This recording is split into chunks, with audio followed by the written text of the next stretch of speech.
Good morning, Mount Olive Church and friends of Mount Olive Church. Andrew Short here with you today, filling in for Jason Mullins, which is unusual. He called me there, I guess a couple days ago to fill in for him, and so we're going to try to do that this morning. Definitely thankful for Brother Jason and all that he does at the church. Of course, all the ministers and deacons and people that do all the things at church. We're definitely thankful for them. But Brother Jason just he does so much. Him and Sister Bobby, and we're definitely thankful for him. Um, so we don't say that enough. I don't feel like I was joking with him that I think this is the second or third devotion he's taken off in 2 years. So I guess we'll give him maybe one more before we have to get him in trouble. But we're so thankful for Jay and TJ and Jody and Brett and Tommy and on and on and on all the way down the list of people that do stuff at the church. Definitely don't want to leave anybody out. But gonna try to do a devotion here, and it was funny. I texted Ron immediately after watching his devotion yesterday. I thought, well, that's where I was going too, and so I told him that he would not be alone in doing a devotion on not being alone. So there's comfort in numbers, but this was definitely from the minute that Brother TJ was talking about this on Sunday, and as always, if you've not seen the message, please go back and watch it. And the devotions before me this week, they were amazing.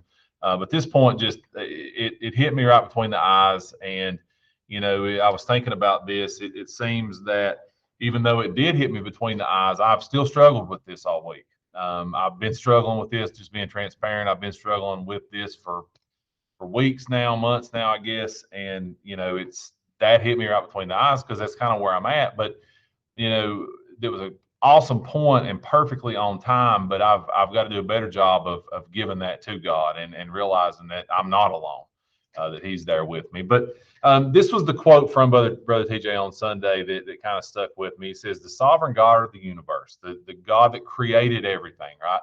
The sovereign God of the universe is intimately involved in everything that is going on in your life." Now, that could be taken badly, if you're not where you need to be with the Lord, right? He knows He's intimately involved, but and a little quick story here in a minute on that, but it also could be taken the other way in that He is always with me when I'm anxious, when I feel like I've got nobody on my side, when nothing's going right.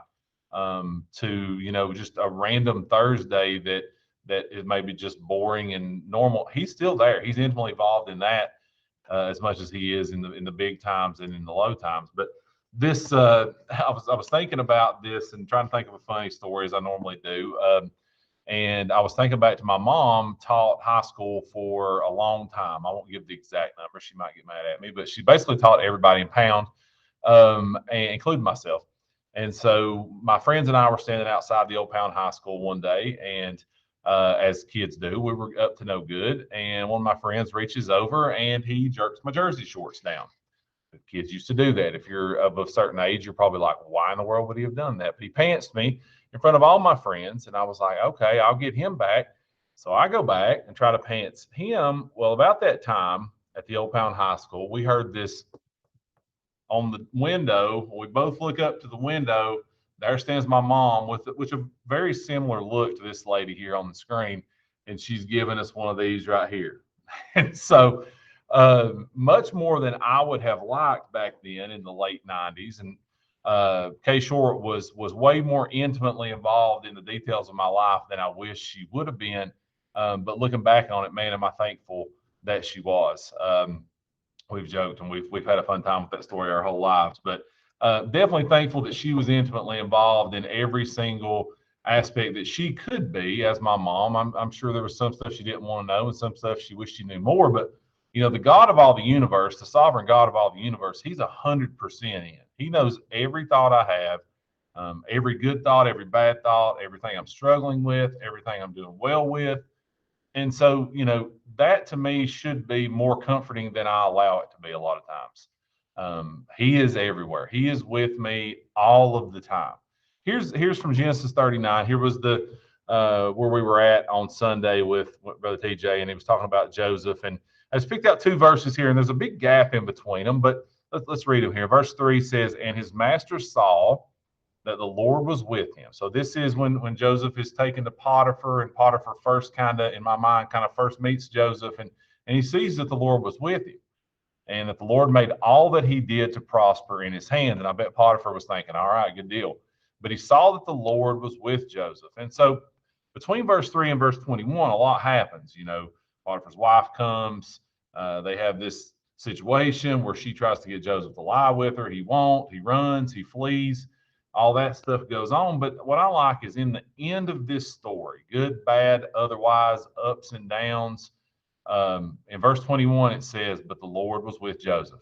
He was with him in the beginning, right? He never left. He was with him the whole time. And then guess what? In the end, he was still with Joseph. He showed him mercy, and he gave him favor in the sight of the keeper of the prison. So he gets thrown in prison, but guess what? God's still with him. He's still giving him favor, right?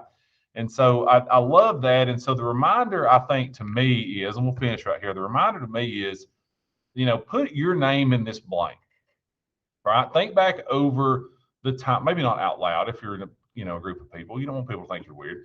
But the Lord was with Andrew. He was with Andrew. I can think all the times in my past that God was right there. Sometimes it's easy to look back and see, gosh, he really was. He was so with me back then.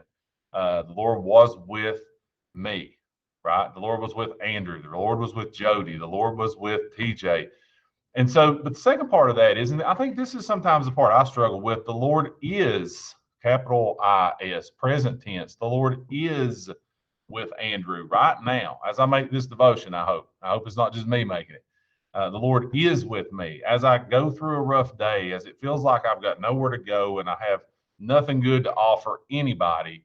The Lord is with me, right? He's there trying to remind me that he's with me. And sometimes it's hard for me to make that thought in my head that he is with me. I know he is, but I lose that sometimes, don't you? I wish that more and more I could just realize that my first thought every day would be, the Lord is with me today. He's going to be with me all day long.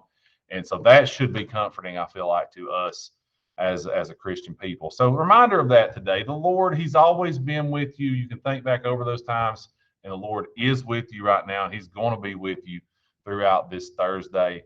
And so hopefully you got something out of that, Mount Olive. We love you, and we hope you have a good rest of the week, and we hope to see you at church on Sunday. See you guys.